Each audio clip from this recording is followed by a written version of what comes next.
ምንም ያህል ብዙ ወይም በቂ እንቅልፍ ብንተኛም እንኳን ጧት ከአልጋችን ስንነሳ ከፍተኛ የሆነ ድካም ስሜት የሚሰማን ለምንድን ነው?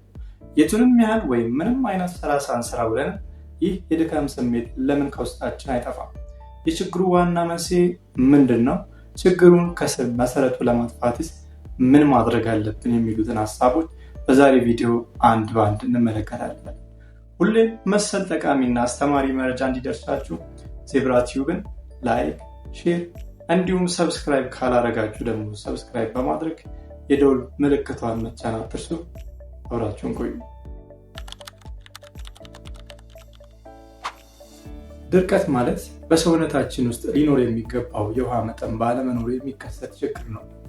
እንደሚታወቀው ብዙዎቻችን እምብዛም ውሃ የመጠጣት ልማድ የለንም። ውሃ ለጨጓራችን፣ ለጉበታችን፣ ለሳምባችን፣ ለኩላሊታችን፣ ለአንጎላችን፣ በጠቅላላው ለሰው ልጅ ያለው የጤና ጥቅም ከምታስቡት በላይ ነው። አንድ ሰው በቀን ከ2 እስከ 3 ሊትር ውሃ መጠጣት እንዳለበት የዘርፉ ተመራማሪዎች ይናገራሉ። ውሃ በሰውነታችን ውስጥ የሚፈጠሩትን አላስፈላጊ መርዛማ ንጥረ ነገሮች ጠራርጎ ለማስወጣት፣ ለደም ዝውውር ወይም ለብለድ ሰርኩሌሽን፣ የሰውነታችንን ሙቀት ለመቆጣጠር እጅግ በጣም ብዙ ጥቅሞች አሉት። በተቃራኒው ተገቢው የውሃ መጠን በሰውነታችን ውስጥ ከሌለ ለድብርት፣ ለድካም አልፎ ተርፎም እስከ ሞት ሊያደርስ ለሚችል የጤና እክል ይዳርገናል ማለት ነው። ስለዚህ ውሃ ከላይ ከተጠቀሱት የጤና ጥቅሞች በተጨማሪ ጧት ከአልጋችን ስንነሳ የሚታገለንን የድካም ስሜት ለማጥፋት ይጠቅማል።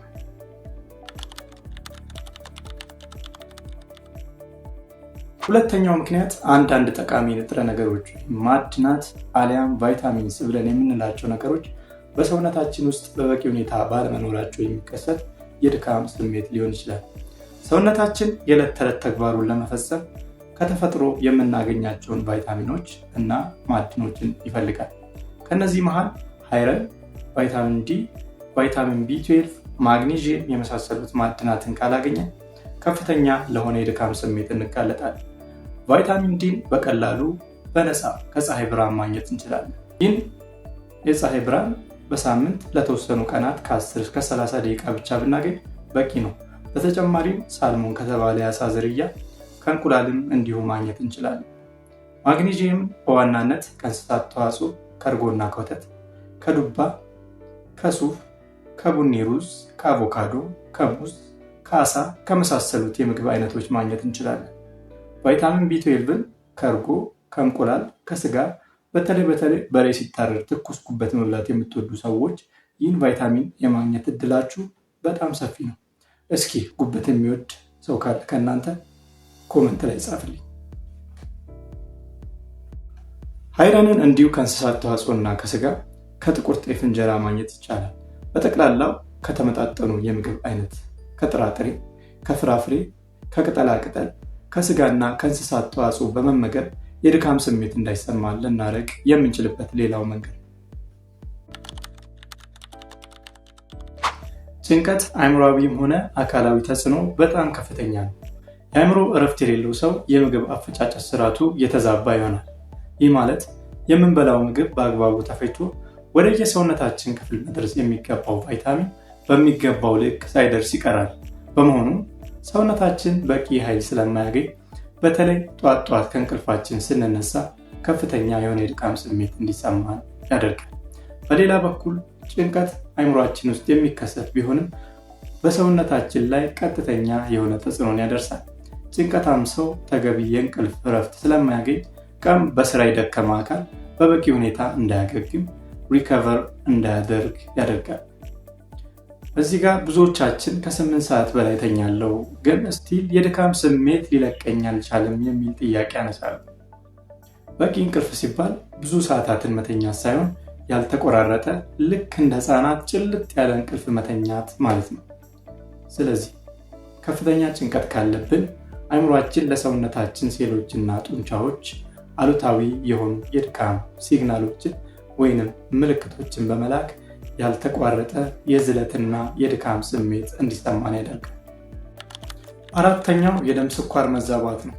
ሰውነታችን እንደ መጀመሪያ የኃይል ምንጭ አድርጎ የሚጠቀመው ግሉኮስ በተለምዶ ሹገር ወይም ስኳር ብለን የምንጠራውን ነው።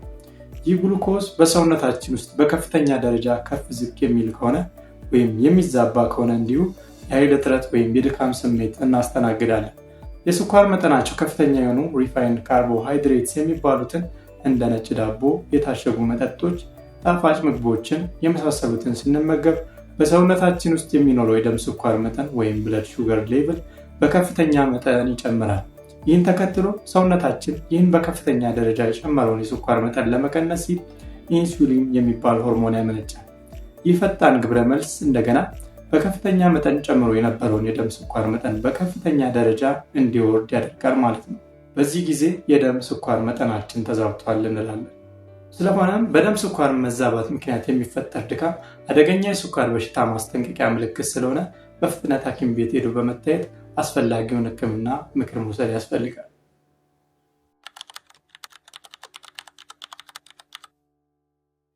የመጨረሻው የአካል ብቃት እንቅስቃሴ እጥረት ነው።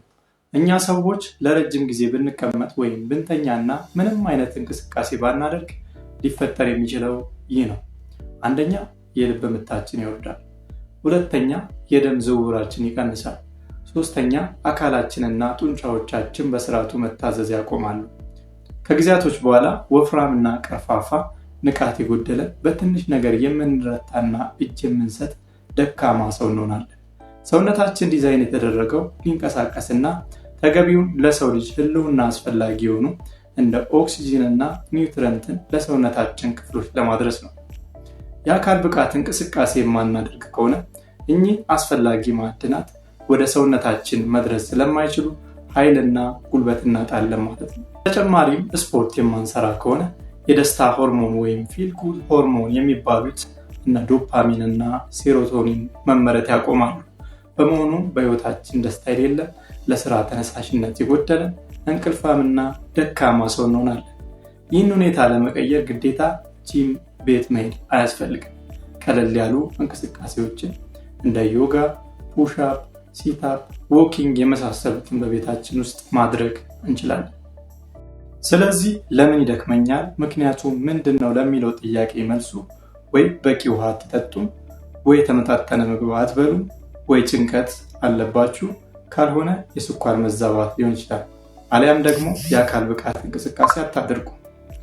እስኪ ከእነዚህ 5ቱ ምክንያቶች የእናንተ የትኛው ሊሆን ይችላል? በኮመንት ላይ አስቀምጡልኝ። ቪዲዮ ከተመቻችሁ ላይክ፣ ሼር እንዲሁም ሰብስክራይብ ካላደረጋችሁ ደግሞ ሰብስክራይብ አድርጉ። ይመቻችሁ።